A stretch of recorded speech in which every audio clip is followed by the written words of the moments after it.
Selamat sore, ibu-ibu komisi wanita yang dikasihi Tuhan. Senang dan bersyukur kita bisa berjumpa kembali pada hari ini. Sebelum kita mendengarkan firman, mari kita memuji Tuhan, menyanyikan sebuah lagu yang berjudul Mengikut Yesus Keputusanku.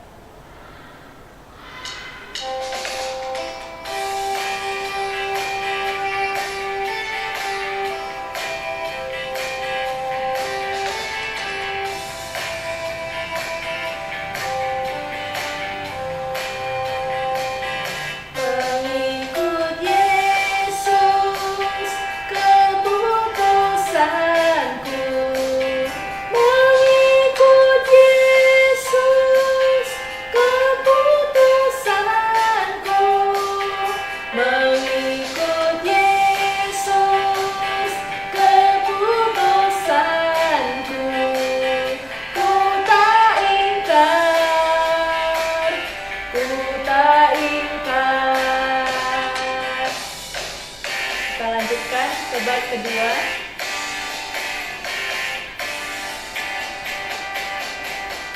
Lau sendiri ku ikut Yesus, walau sendiri ku ikut Yesus, walau sendiri ku ikut Yesus.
Ibu-ibu komisi wanita dikasih Tuhan.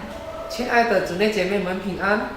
Sebelum kita merenungkan firman Tuhan, mari kita berdoa. 我们听神的话之前，让我们一起低头祷告。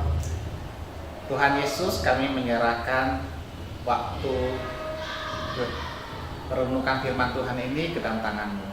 Tuhan tolong setiap kami supaya hati kami boleh Engkau lembutkan sehingga firman Tuhan boleh tumbuh subur dalam hati kami masing-masing dan kami boleh melakukannya dalam kehidupan kami. Dalam nama Tuhan Yesus kami berdoa. Amin. Amin. Mari ibu-ibu komisi wanita dikasih Tuhan, kita buka Alkitab kita dari Injil Lukas pasal 14 ayat 25 sampai 27. 亲爱的姊妹姐妹们，来，我们一起打开我们的圣经，在路加福音14章25到27节。 Saya akan bacakan dalam bahasa Indonesia, demikian firman Tuhan. Pada suatu kali, banyak orang berduyun-duyun mengikut Yesus dalam perjalanannya. Sambil berpaling, ia berkata kepada mereka, "Jikalau seorang datang kepadaku dan ia tidak membenci bapaknya, ibunya, istrinya, anak-anaknya, saudara-saudaranya laki-laki atau perempuan, bahkan nyawanya sendiri, ia tidak dapat menjadi muridku. Barang siapa tidak memikul salibnya dan mengikut aku, ia tidak dapat menjadi muridku." 有许多的人和耶稣同行，他转过来对他们说：“人到我这里来，若不爱我胜过爱自己的父母、妻子、儿女、弟兄姐妹和自己的性命，就不能做我的门徒。凡不背着自己十字架跟从我的，也不能做我的门徒。” Ibu-ibu komisi wanita yang dikasihi Tuhan, 亲爱的姊妹姐妹们， saya pernah membaca sebuah berita yang mengejutkan. 我曾经读到一则令人惊讶的新闻， Diberitakan bahwa ada banyak orang rela antri demi membeli HP keluaran terbaru. 新闻说有很多人愿意排队买这个最新的手机。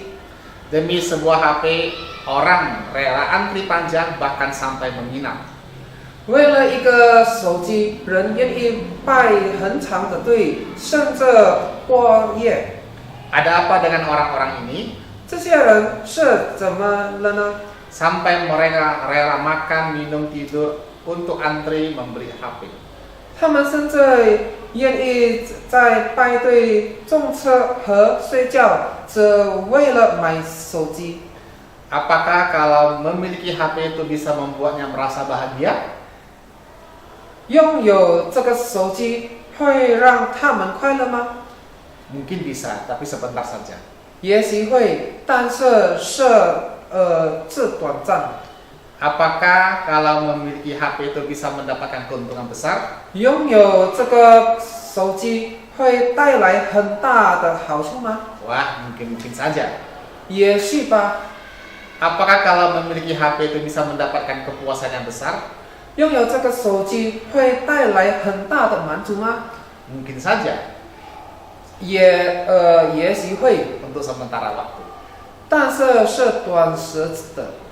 Tapi lihat betapa orang-orang rela membayar harga hanya untuk sebuah HP yang kemudian bisa rusak. 但我们看，人们竟然愿意为一个以后会坏掉的手机付出代价。 Saya kira tidak sedikit orang yang mengaku sebagai murid Tuhan terkadang juga rela membayar harga dengan sesuatu yang tidak bersifat kekal.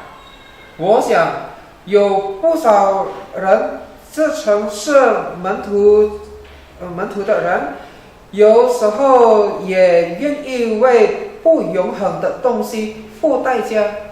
Misalnya ada orang yang kecanduan rokok, 比如有人对香烟上瘾， demi rokok semua cara dilakukan untuk dapat merokok. 为了抽烟用尽各种想法， Tidak ada usaha untuk membuang kebiasaan yang buruk itu. 却没有努力改掉这个坏习惯。 Ada orang yang kecanduan pornografi, 有人沉迷色情， demi dapat menonton pornografi, 为了观看色情内容， segala cara dilakukan untuk memuaskan keinginannya. 用尽各种方法来满足自己的欲望。 Hampir tidak ada usaha yang berarti yang dilakukan untuk membuang kebiasaan berdosa itu. 却几乎没有真正努力去离开这个罪恶的习惯。 Ada orang yang tidak bisa mengendalikan kemarahannya 有人不能控制自己的愤怒， dan merasa nyaman dengan itu. 甚至觉得这样很舒服， Hampir tidak ada usaha yang dilakukan untuk mengatasi kemarahan itu. 也几乎没有努力去改变， Tidak ada usaha yang sungguh-sungguh untuk menjadi murid Tuhan yang sejati. 没有真正的努力去成为主真正的门徒。 Bahkan ada usaha yang disengaja untuk berbuat dosa. 甚至还有人故意去犯罪。 Oleh sebab itu, Yesus menginginkan kita menjadi murid yang rela membayar harga demi Kristus. 因此，耶稣要我们成为愿意为基督付代价的门徒。 Tuhan Yesus ingin kita mencurahkan segala kekuatan yang kita miliki hanya untuk hidup sebagai murid Tuhan yang sejati. 主耶稣希望我们用尽一切力量，为活出真正门徒的生命。 Kalau begitu, bagaimana murid yang rela membayar harga demi Kristus itu? 那么什么样的人是愿意为基督付代价的门徒呢？ Yaitu murid yang rela membayar harga itu lebih mengasihi Yesus daripada keluarganya. 就是愿意付代价的门徒是更爱耶稣胜过家人。 Pada waktu itu Yesus adalah seorang tokoh yang terkenal, 那时候耶稣是一个很有名的人， sehingga banyak orang mengikuti dia. 所以许多人跟随他。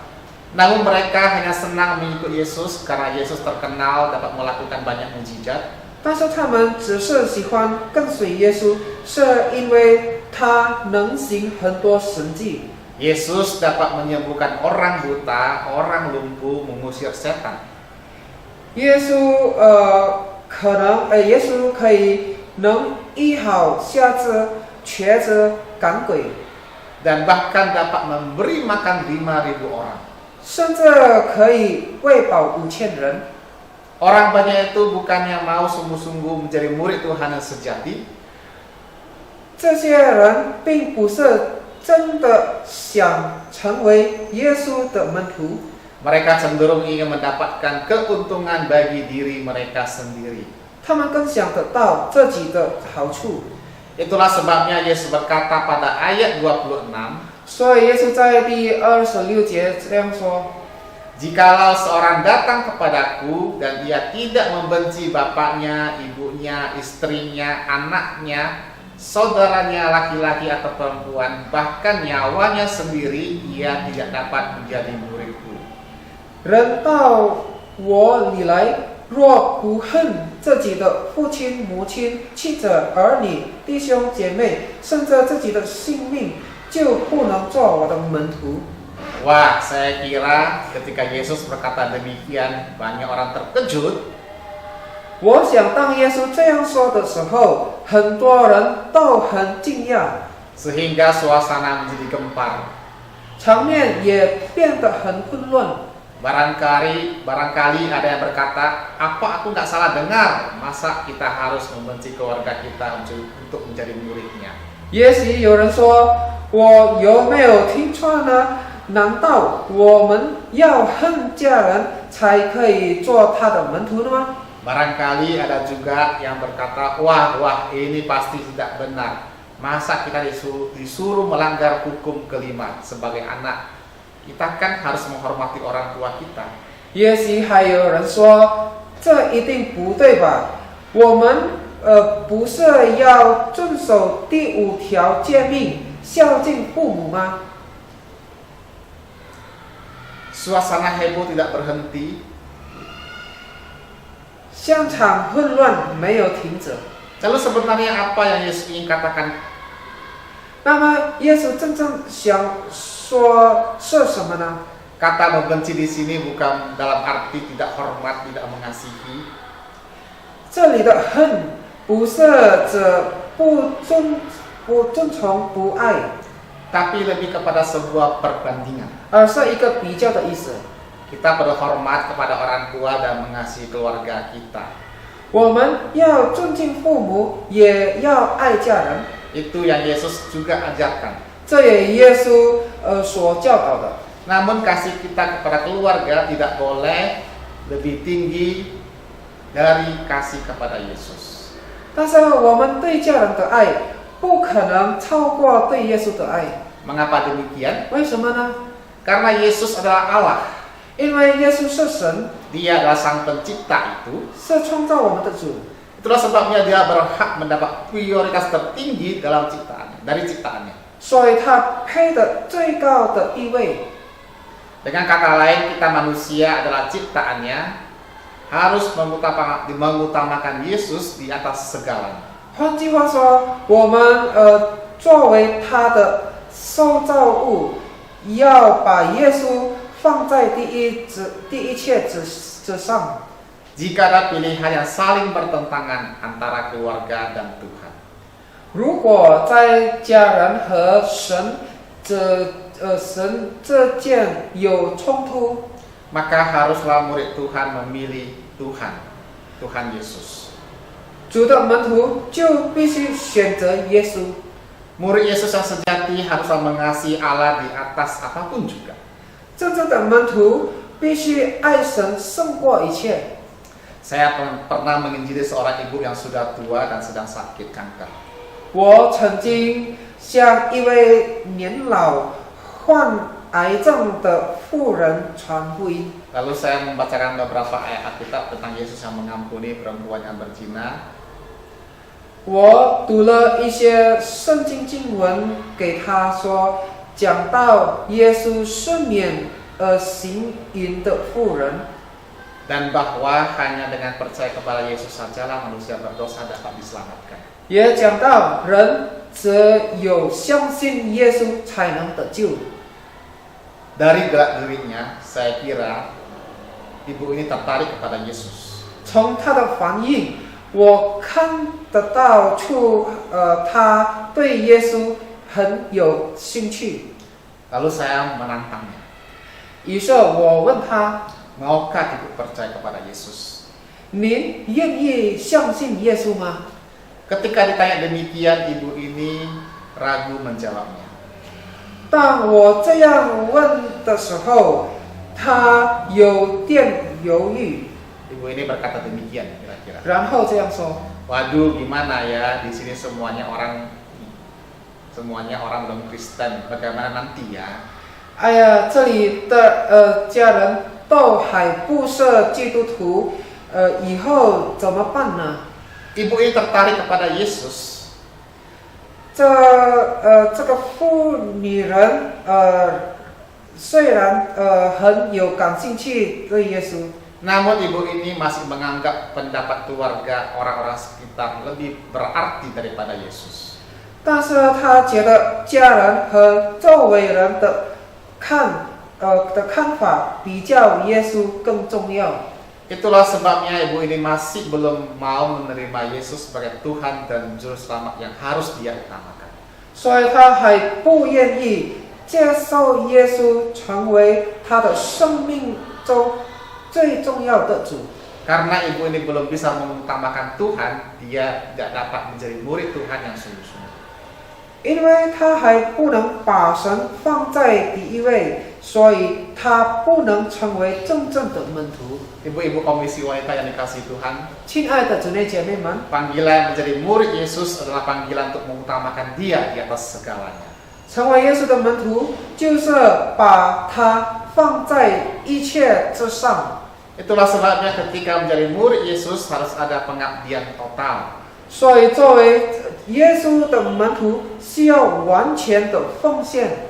Ketika kita sudah percaya pada Tuhan, maka kita tidak boleh lagi menuruti perkataan keluarga kita yang menentang firman Tuhan. 当我们已经相信主的时候，就不可以再说从那些反对神的说话的家人。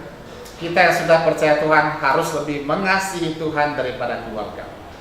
我们信主的人要爱神胜过爱家人。 Kita harus lebih taat kepada Tuhan daripada taat kepada manusia. 也要顺服神胜过顺服人。 Hal-hal yang jelas-jelas melanggar firman Tuhan tidak boleh lagi kita turuti. 那些明显违背神说话的事情，我们不可以再去做。 Berbeda kalau ada permintaan orang tua kita, ada keluarga kita yang tidak bertentangan dengan firman Tuhan. 如果父母或家人的要求没有违背神的话， Kita dapat memenuhinya. 我们是可以去做的。 Misalnya aku sedang sakit, tolonglah bawa aku ke dokter. Tentu kita harus menolong mereka. 比如说，我生病了，请带我去看医生。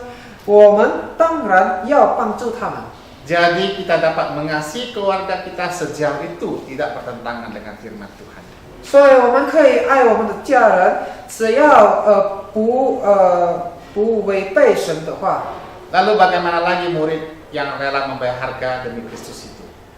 那么还有什么是愿意为基督付代价的门徒呢？ Yaitu murid yang rela membayar harga, bersedia memikul salib. 就是愿意付代价的门徒，愿意背起十字架。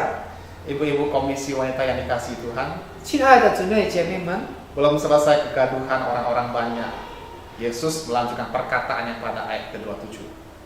在人群还很混乱的时候，耶稣继续在第27节说 Barang siapa tidak memikul salibnya dan mengikut aku, ia tidak dapat menjadi muridku.